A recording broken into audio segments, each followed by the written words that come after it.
Hi, my name is Renee Walker, and this is a comparison of two user interfaces. The first product I'm choosing to review is called the Joule sous vide system.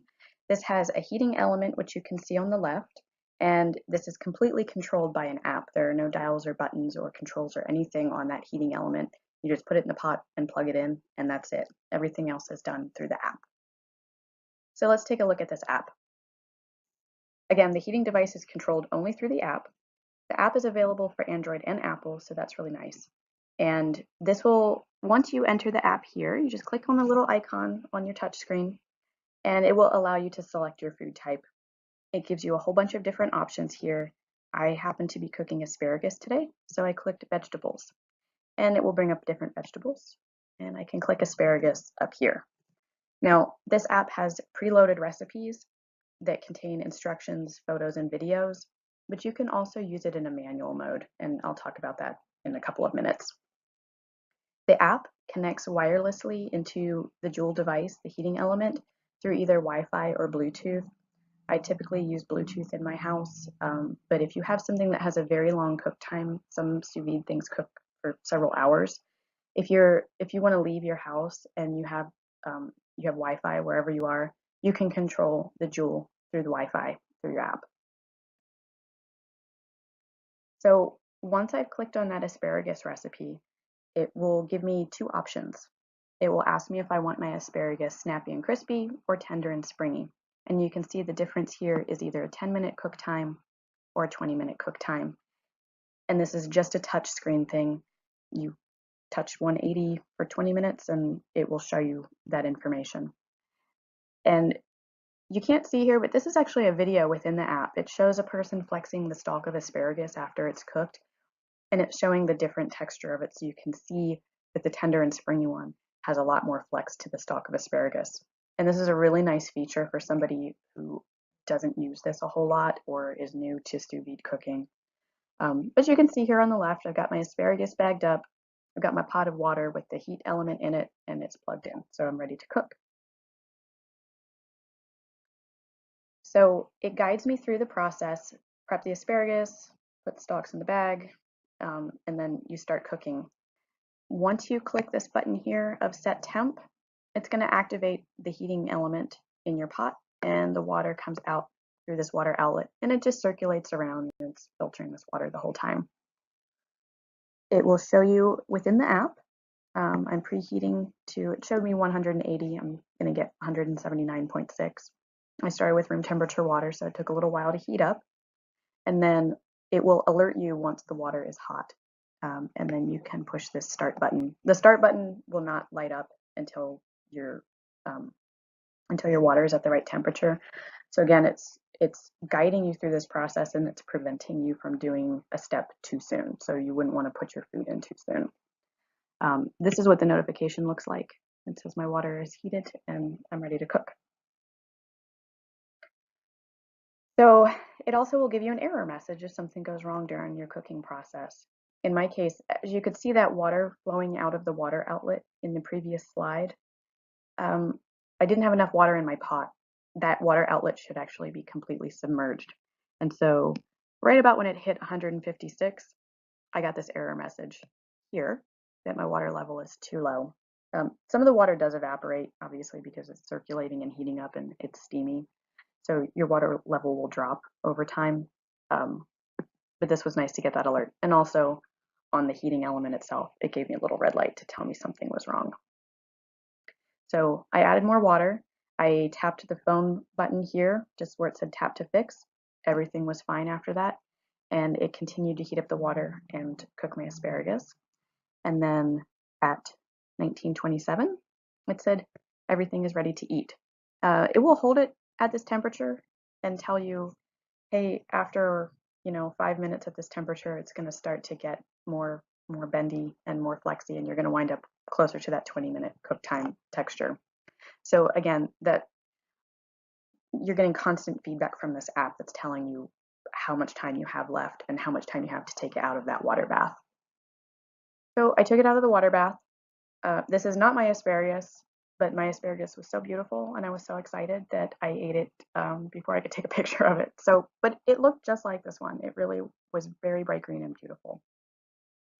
So my review of this app, it's great. It's super, super easy to use.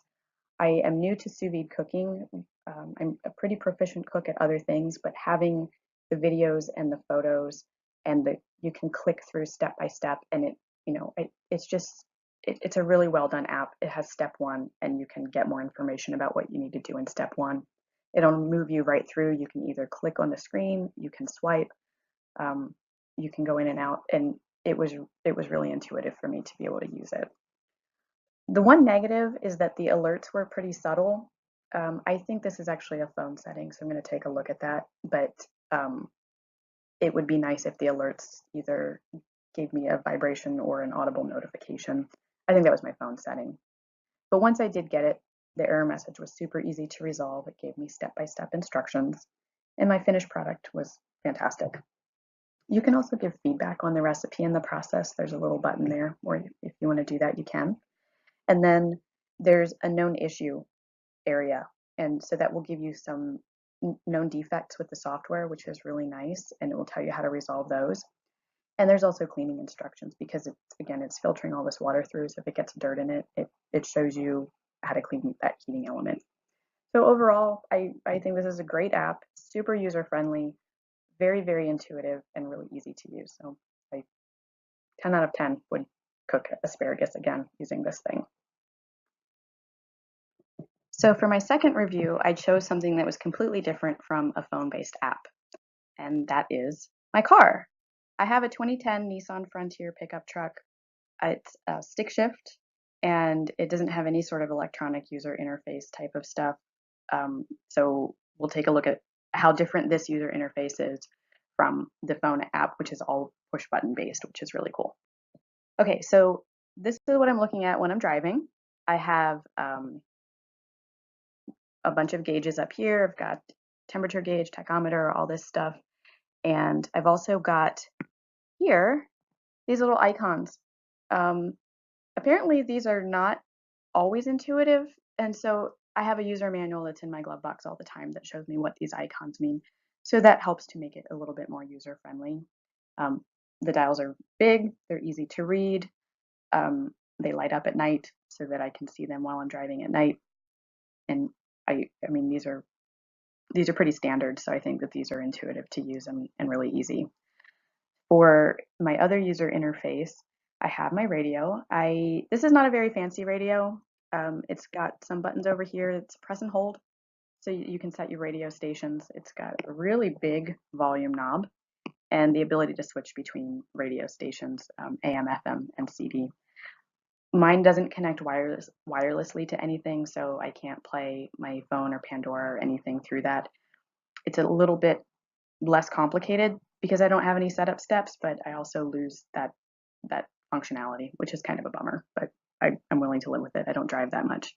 And down here, another user interface for heat and air conditioning. Over here at 0, you get a little bit. Over here at 4, you get a lot. It's got a heat gauge. And over here, this little guy tells me whether the air is going to blow on my face or my feet or my windshield. This is really easy. These are pretty standard, I think, in all cars in all countries, so these are really easy.